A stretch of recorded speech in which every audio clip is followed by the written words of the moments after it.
thank you for Jesus. Thank you. Ah, Jesus. Thank you. Oh, wonderful chapter. Thank you. So lowly, meek in mind. God, we love you. We magnify you. We glorify you. We make you Lord in this place.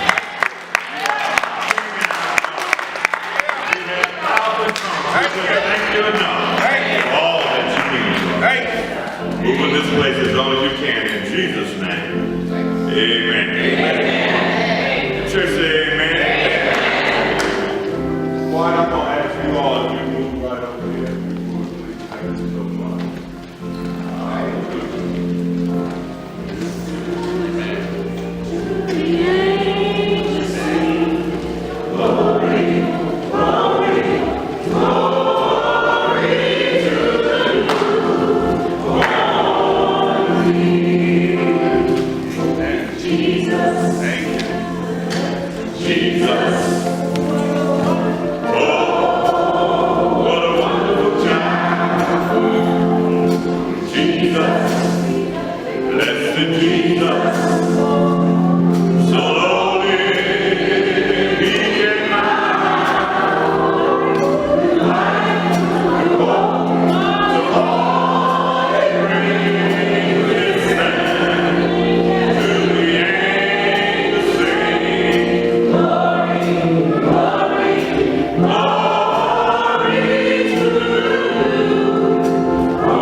This is the second sermon on knowing the voice of God.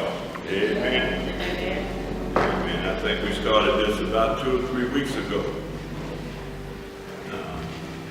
I left and went on a trip. Came back, we got snowed out. And I hear what a wonderful job Brother Moss did in my absence. Bless you, my brother. On Friday, he graduated.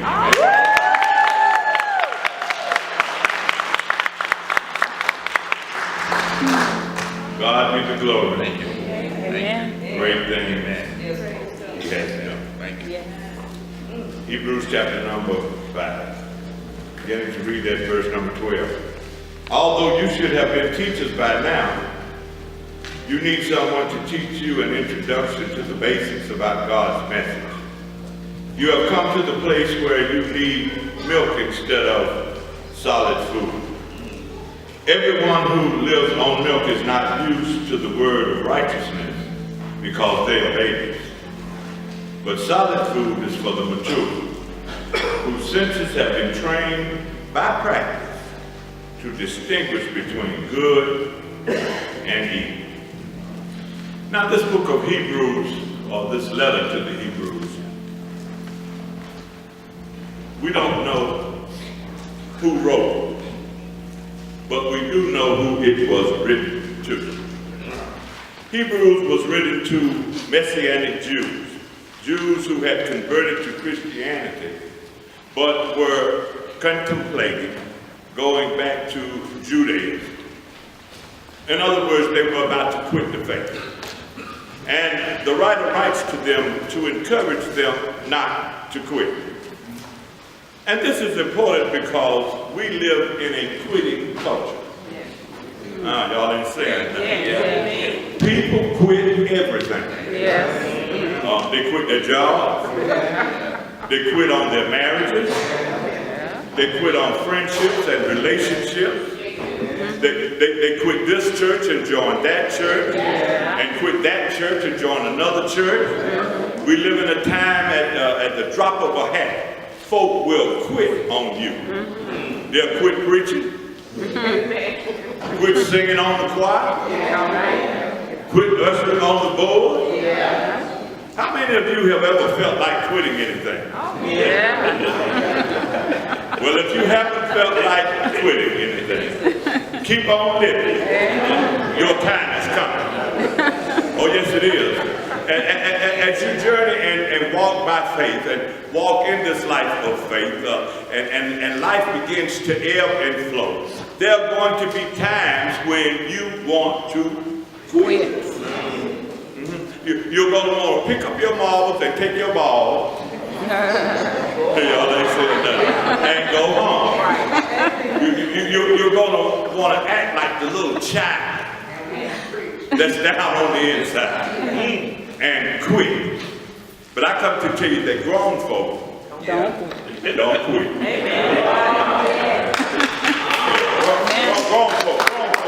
Grown folk, they stick it out. They stay with it. The writer is writing this letter because these Messianic Jews are acting like children. It's right there in verse number 12. For by this time you should be teachers, but you need someone to teach you the basics about God's message. You have come to the place where you need milk instead of solid food.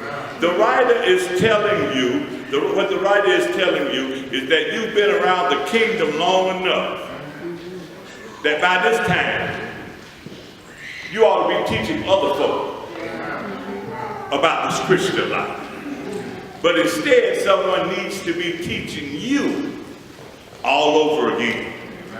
You ought to be on solid food, but instead, we have to feed you milk. I ain't talking about nobody. I'm just saying what I'm saying. Verse 13. Everyone who lives on milk is not used to the word of righteousness because they are babies. But solid food is for the mature, those whose senses have been trained by practice to distinguish between good and evil. We're living in a time and living in a culture where people are calling right wrong and wrong right. He said that you ought, by now you ought to know what's right and what's wrong. You ought to know righteousness from sin. You ought to know holy from unholy. I can't believe that this country is talking about legalizing marijuana. Oh, I must have some smokers in there.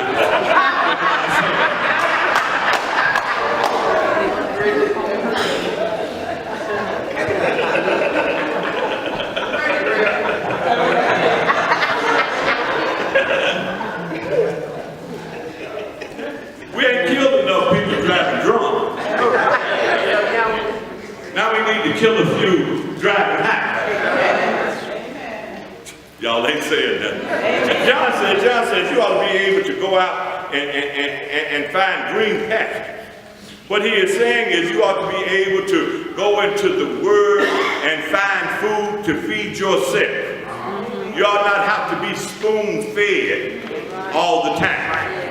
So the last time we shared together, I talked about knowing the voice of God.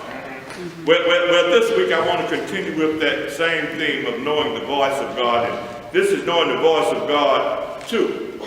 Now a couple of weeks ago, I gave you 5 things that you could use to know the voice that you're listening to, whether it's truly God's voice.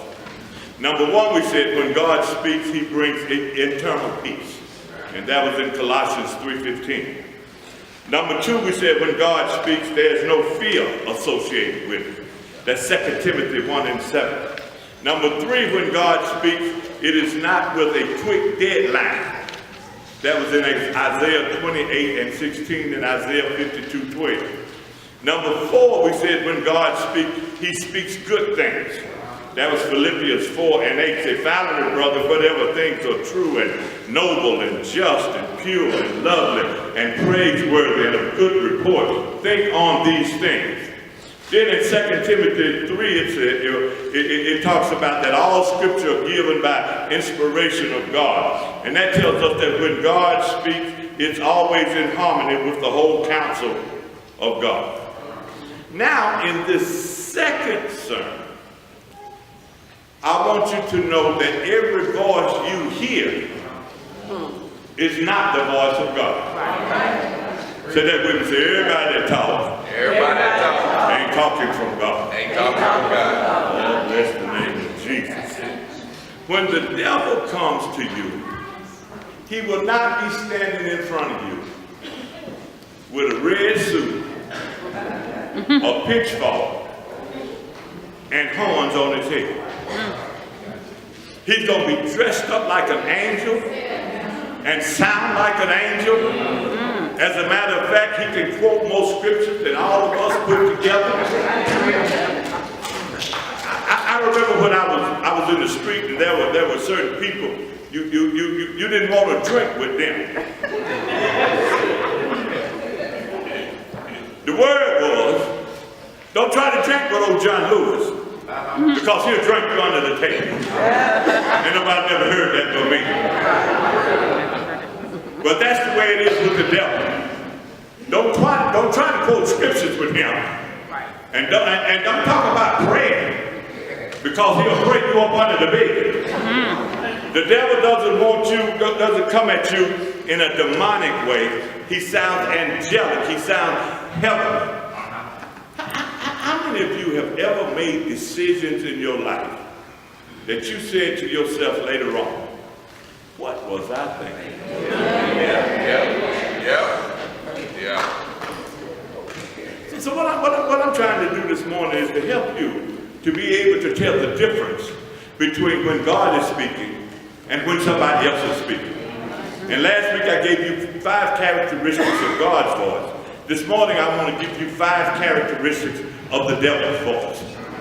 Because whether you know it or not, there are some characteristics that go along with when he's speaking. Yeah. So when we finish, I hope that you'll be able to know when God is speaking to you and when the devil is speaking to you. Amen. Go to Genesis. Go to Genesis